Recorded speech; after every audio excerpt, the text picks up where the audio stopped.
All right, shalom, shalom. First and foremost, I want to give all praises, honor, and glory unto Yahweh by Shemi Shai, by Shema Kakwadash. I want to give double honor to the apostles of Great Millstone who we will teach Paul. And I want to say shalom to those full elect. All right, your brother Karat Design. And I'm going to speak on about fearing the Lord, man, okay? Because the Lord ain't nothing to play with, to joke around, or get amusement from, all right? The Lord put us down here for a specific reason, all right? And the reason is to serve and worship Him, all right? And that's part of fearing the Lord, okay? All right? So the Lord allowed me to do a little study in the day, and I was reading through the law, and then there was one law that caught my attention. It's in Deuteronomy. And that's going to be where I start, off with through the Spirit. This is Deuteronomy chapter 10.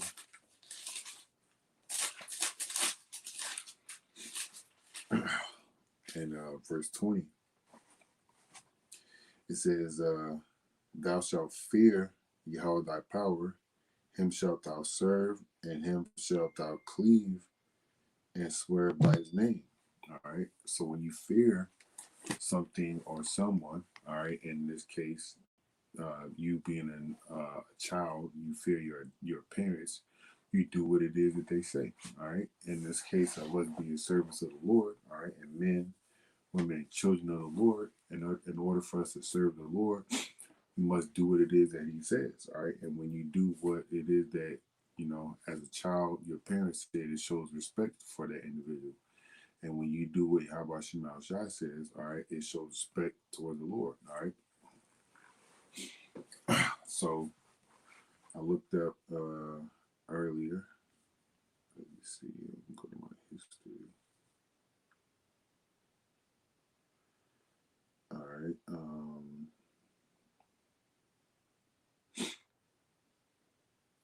What is godly fear? Okay. All right.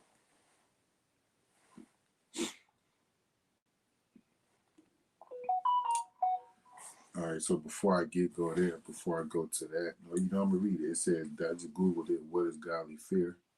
It says fear of God refers to fear of or a specific sense of respect, awe, and submission to a deity. All right. People subscribing to a popular monotheistic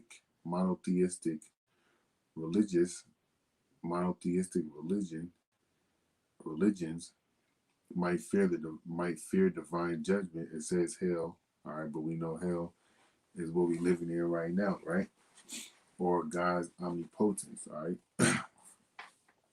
All right. So the fear of the Lord is submission unto the Lord, being a servant unto the Lord, serving the Lord, doing what He says because you believe in Him. All right, doing what He says because you respect Him. All right, and you know how He has the power over you, okay, all right, and the power to do what it is that He wants you to do, whether it's you walk off a cliff, all right, or you set yourself on fire, all right, or you get in a car accident or anything, right? So we do things to show the Lord that we respect Him, all right? We submit ourselves unto the Lord, all right, by keeping His ways, okay, all right? So my next precept is going to be Matthew, the 4th chapter. And this goes back into fearing the Lord, man. This is Matthew chapter 4, verse 10. Then saith Yahweh unto him, get thee hence, Satan, excuse me, for it is written, thou shalt worship Yahweh thy power, and him only shalt thou serve. All right. So when you worship something and or somebody, we're gonna get the word worship in this precept. And when you worship somebody, all right, you basically respecting what it is and who they are and what they are, what it is that they say, and you follow what it is that they tell you to do. All right, so we're gonna get this though. What the word worship means in the Greek. And we should put forth our best effort to worship the Lord, man. Okay. Because us worshiping other gods got us in a situation.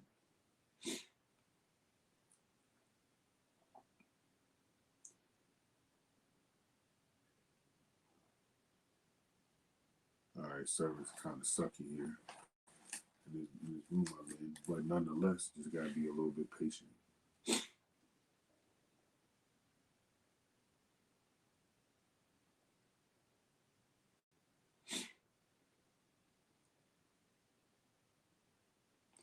Wait for it to pop up, Salaki.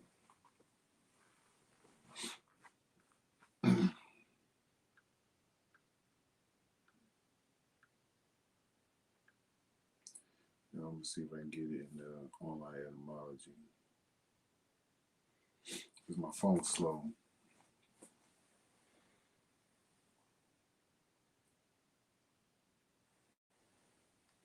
Service is horrible in my back room.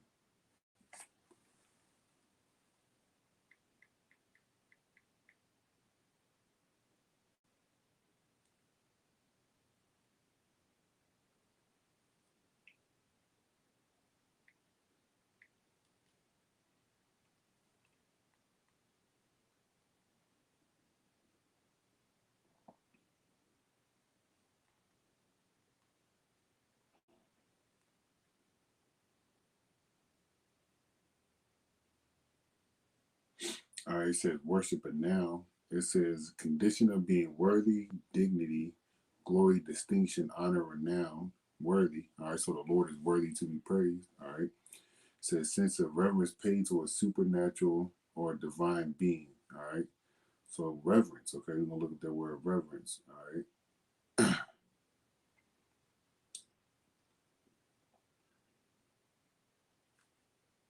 This is all on the etymology and how I desire. I can go in the blue letter and get that word worship. All right. It says reverence is a noun. It says honor, respect, deference shown to someone, esteem heightened by awe. Okay, so you esteem the Lord when you keep when you are in awe of the Lord because of His power. When you keep His laws, man. All right, you show forth respect to the Lord when you're keeping His laws. You fear the Lord. All right.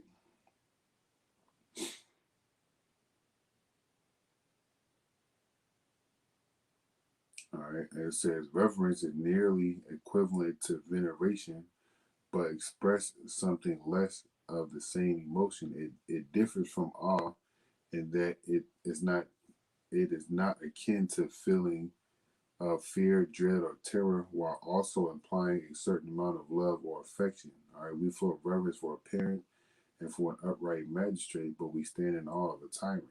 All right, so when you stand in awe of somebody, all right, you are like amazed at what it is that they do, all right, or what it is that they can do. Look at what the Lord has done for you specifically. Look at what the Lord has done throughout the world. He's bringing forth these prophecies to pass, okay? So stand in awe of the Lord, all right? Because He's the ultimate tyrant at the end of the day. He's the one that's making all these things happen. He's pulling the strings, all right?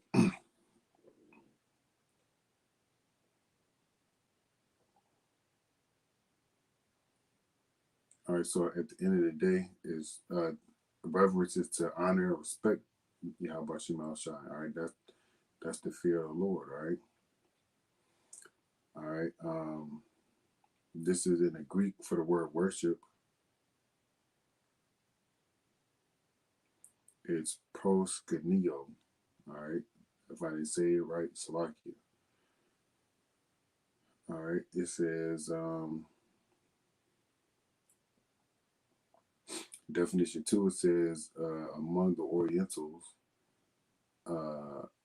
especially the Persians, to fall upon the knees and ground and touch the ground with the forehead, an expression of profound reverence. All right.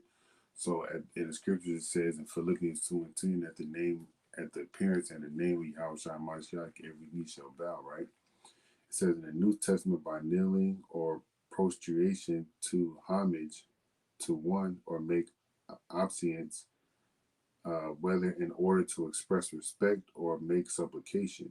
All right. It says use of homage shown to men. Well, we know men, you're not supposed to be worshiping men. All right. And beings of superior rank. All right. And it says to the Most High. All right. And to Mashiach. All right. Which is Yahweh and Yahweh Shai. All right. Again, to worship, man. All right, is to give reverence and respect, man. Okay, all right. And let's see what it says for serve. This is also in the Greek in Matthew 4:10.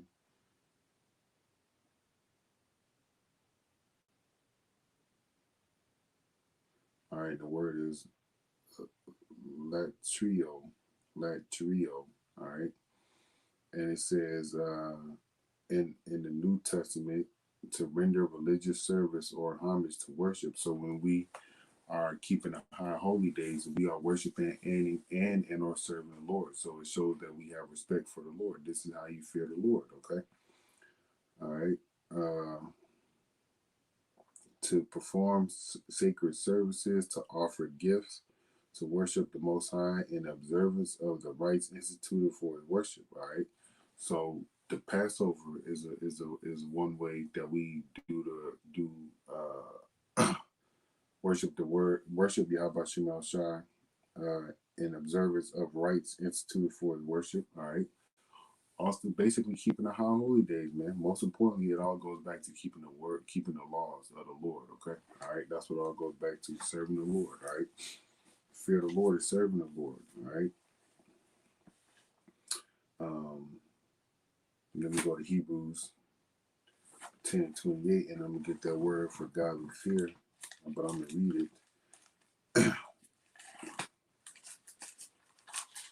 This is Hebrews 12:28. Wherefore we, receiving a kingdom which cannot be moved, let us have grace whereby we may serve Yahweh acceptably with reverence and godly fear. Okay, so serve, do what it is that He asks us to do. All right, which is one thing is to feed the sheep, go out on the highways and byways. Right.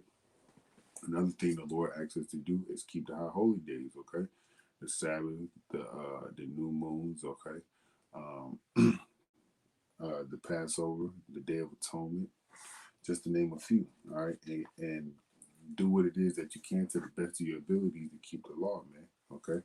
So no eating shrimp, pork, crab, lobster, no adultery, no lying. Okay, no getting on lineups, no shaving your beard. All right. Not trusting your enemy, loving your brother. All right. Those are some of the basic things that we can do, you know. All right. So this word godly fear, all right, in Hebrews the 12th chapter. Excuse me. Because at the end of the day, man, we have to make sure that we do what is pleasing unto the Lord, not unto our flesh, not unto the sight, and not in the sight of not even unto men. All right. So the word for godly fear in the Greek is eulabia. This is gonna say it. Strong's G 2124 eulabia. Eulabia. All right. It says caution, circumspection, discretion. All right. Avoidance, reasonable shunning. Okay. And you shun yourself, man. You correct yourself, all right. But where it says being cautious, being circumspect, using discretion, all right, you use that by you having wisdom, okay. And wisdom is what we get from these scriptures, okay. And applying wisdom, all right, helps you be wise. And if you're wise, you're keeping the ways of the Lord, all right. It says reverence, veneration, reverence toward the Most High, Yahweh, godly fear, piety. All right. So again, it's all about respect toward the Lord. All right, and doing what He says shows forth respect to the Lord and shows forth that you fear the Lord, man. Okay. All right, and we could always do better to fear the Lord at the end of the day, right? um, Let me see. Let me go to Job 28:28. Because the fear of the Lord is what it is that's going to keep us, man.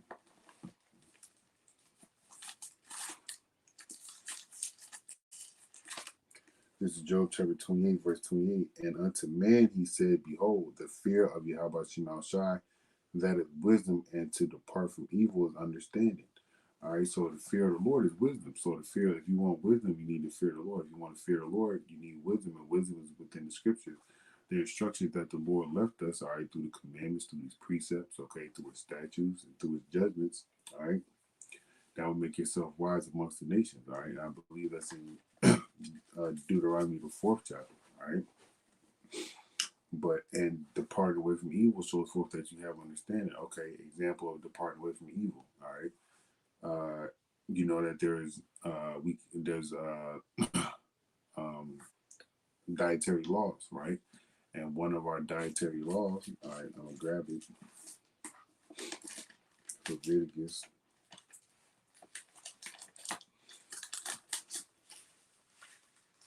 This is wisdom and understanding right here. All right, this is Leviticus 11:7. And the swine, though he divide the hoof and be cloven footed, yet he cheweth not the cud, he is unclean to you. So something that is unclean, you should not be partaking in it. All right. So eating a pig, all right, which is unclean, that's not wise to do. All right. Departing away from eating swine, it shows forth that you understand that this animal is not clean unto you. And it shows forth that you understand the law of the Lord is still in effect. All right. That's wisdom. All right. Just try to give you an example of understanding what Job 20 and 28 and 28 means, okay? There's more laws in here that we can try to remember and try to apply, all right, and rehearse, okay, till it becomes a part of us, all right? But we're going to fall short. But at the end of the day, we understand the Lord is merciful. But don't take advantage of that mercy from the Lord, okay? All right. Let me see what they got over here. But the whole point is to fear the Lord, man. Fearing the Lord brings forth life, man. Fearing the Lord, all right, is going to help you live, man. Okay. And it's just respect for the Lord at the end of the day, because you're going to do what he says and you're going to depart from evil, man. All right. This is Proverbs 14:16. A wise man feareth and departeth from evil, but the fool rageth and is confident. All right. So if you're wise, you're going to depart from evil. You show forth understanding. Okay, I can't commit adultery. I cannot sleep with this man's woman because she's a married woman to this guy. All right, so I'm not gonna holler at her. I'm not gonna look her away, because if I do that, I'm gonna be lusting after her. All right, and I definitely cannot approach her to sleep with her, because that's adultery. And to depart from that shows that you fear the Lord, and that's wisdom, man. All right. But that's not the one I wanted to get. Let me see.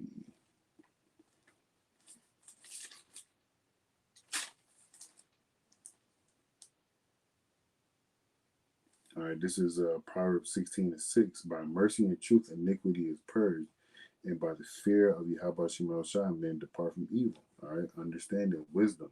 All right, that's how you depart from evil. All right, let me see.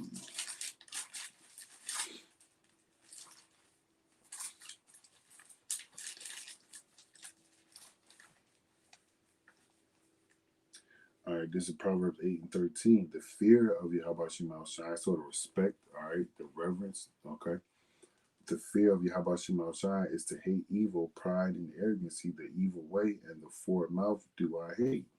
So the Lord hates all these things, all right? So we should hate all these things, all right? We should be hating evil. Look at the world that's going on. Look at what's going on in the world around about you, man. Nothing but evilness, all right?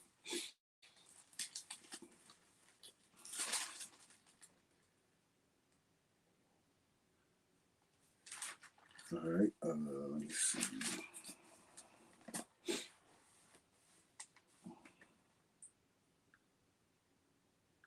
All right, so I'm gonna go into some of these questions that's on Google. All right, it says, what does the Bible say about godly fear? All right, it says the Bible urges us to fear the Lord. The fear of Yahweh Shema Shai is the beginning of knowledge. All right, so when you start to have knowledge, you show forth in your actions, okay? Because your actions, your mind, what it is that you think in your mind, you put forth through your actions. So if you think in wickedness, you're going to put forth wickedness. But if you're thinking righteousness and walking in the Spirit, all right, you're going to do what it is that the Spirit commands, such as temperance, self-control, all right, love, patience, okay, joy, peace, so on and so forth, all right. Continuing on in this question, it says, having an appropriate reverence and holy respect for the Most High, Yahweh is the beginning point of all true knowledge and spiritual realities. All right, it's a dreadful thing to fall in the hands of the living power. All right, so having appropriate reverence and holy respect, okay, that's having respect for the Lord, man. Okay, all right. Again, to respect what somebody says or does, well, to respect somebody, you do what it is they ask you, man. Okay, all right.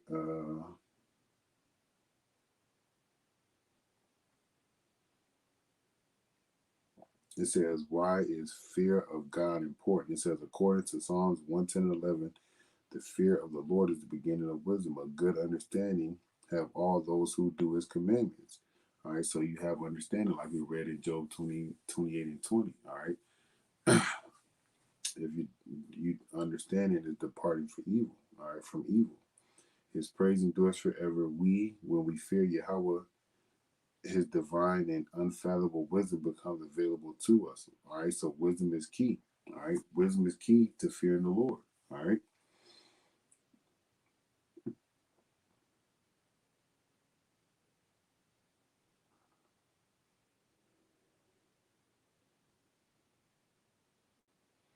All right, let me see. Godly fear versus worldly fear. Let's see. All right, okay. So there's a different one. It says different from being related to the fears we often experience is what the scriptures describe as godly fear. All right, then it got Hebrews 12 and 28, Job 20 and 28, Proverbs 6 and 16. All right, it says, or the fear of Yahweh. Unlike worldly fear that creates an alarm and anxiety, godly fear is a source of peace, assurance, and confidence. It's assurance and confidence because you're walking in the ways of the Lord. You're doing what it is that He commands you to do. So you should be confident. The scriptures say, you boldly, roughly paraphrasing, boldly appear to the Lord, the judge seat of the Lord, when we go to ask Him for things. All right. So when you go to ask things for the Lord, you are confident because you fear Him. You give Him that respect because it is that you're doing what it is that He says. All right.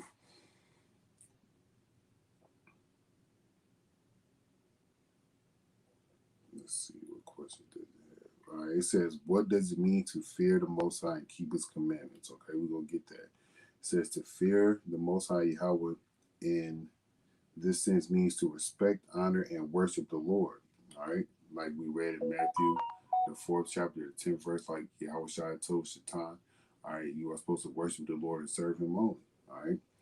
This is the whole duty of man. The general meaning is that fearing the Lord and obeying Yahweh's commandments is the most important thing a man or woman can do. All right, so it goes into you doing what He says. You show forth understanding of what He says by completing what it is that the Lord says, which is His commandments. Okay, all right, and you have that fear. You have the understanding. Okay, let's see what they got.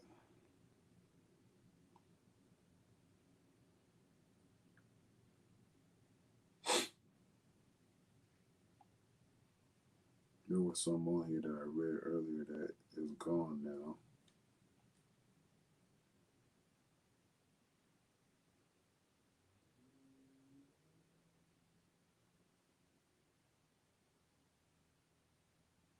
Okay, here it goes. This is a good question. What are the benefits of fearing God? Okay. Deep spiritual knowledge, a God fearing attitude is crucial to those who desire meaningful scriptural knowledge. Divine wisdom, a unique weapon against sin. The mercy of the Lord, life, protection for you and your children, friendship with the Lord. So there's amazing benefits to fearing the Lord, man. All right.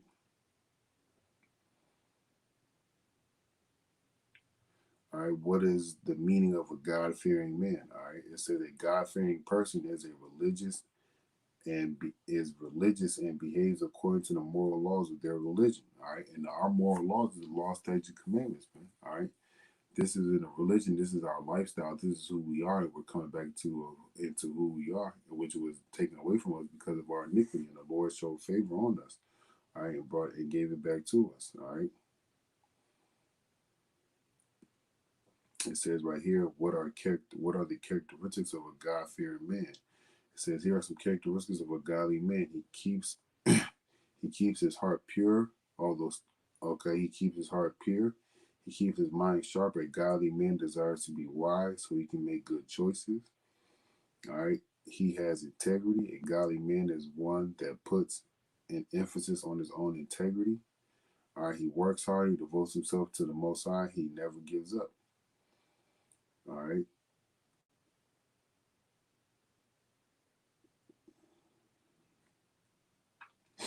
So the whole point is to keep the commandments of Yahweh Shema Shah. All right. So let me go back to the scriptures because we want our way preserved. All right. We want our way to be. We want our soul to be preserved. Okay. All right. And if just like you fathers out there, you parents out there, if your child does what you say, you reward them, you give them praise, right? So the same thing with the Lord, man. We do what it is that He says. The Lord's gonna give us praise, man. We're gonna get glory from the Lord, but ultimately we're gonna be glorifying the Lord. All right. This is Proverbs 16 and 17. The highway of the upright is to depart from evil, all right? And to depart from evil is to show forth understanding. And to show forth understanding, the Lord's going to try you. He's going to give you some wisdom. He's going to see if you can use that wisdom, apply that wisdom. Your hope and so like it, and your prayer should be to use the wisdom that the Lord has given you, right? He that keepeth his way preserveth his soul, and the way of Yahweh Shema Shai is the way that we need to keep, okay? That's how you preserve your soul, man. All right. And this is a reason right here. This is 2 Corinthians chapter 5 and verse 10. For we all must appear before the judgment seat of Hamashiach, that everyone may receive the things done in his body according to that he have done, whether it be good or bad. All right. Knowing therefore the terror of Yahweh Shema Shai, we persuade men, but we are made manifest unto the Most High. We are made manifest unto the Most High, and I trust also are made manifest in your consciousness. All right. So the whole point of me reading that is the Lord is going to judge us for our actions. So let our actions be righteous actions, actions that show forth fear and respect for Yahweh Shema Shai. Okay. And if you want wisdom, you got to get in these scriptures, man. You want to know how to. The brothers always say there's always an answer for your life's problems within the scriptures, man. You just got to dig and search and study for that answer, all right? And the way to get the answer is pray, man. All right, the Lord's gonna put it in your lap. You gotta be open to receive it. All right. This is my last precept right here. This is Ecclesiastes, and this is it. This is what it is that we are supposed to do. This is Ecclesiastes chapter 12, verse 13. Let us hear the conclusion of the whole matter. Fear Yahweh and keep his commandments, for this is the whole duty of man. All right. Fear the Lord and keep his commandments. When you keep his commandments, you show forth that fear of the Lord, that reverence, that veneration, that respect. Okay. All right, for the Lord. So to fear the Lord is to respect the Lord, to give reverence to the Lord, to submit yourself to the Lord. Okay. That's what it means to fear the Lord, man. So to do what he says, okay? All right. Read, pray, get the understanding, and depart from evil, man. All right. So Lord will, you will edify. All right. I want to give all praise, honor, and glory unto Yahweh Bashim, Yahweh Shai, Bashim, Rakakwadash. I want to give double honors to the apostles of Great Millstone who want to teach well. And I want to say shalom to the hopeful elect. Kwame Yasharalim, Mawaf Bar. Shalom.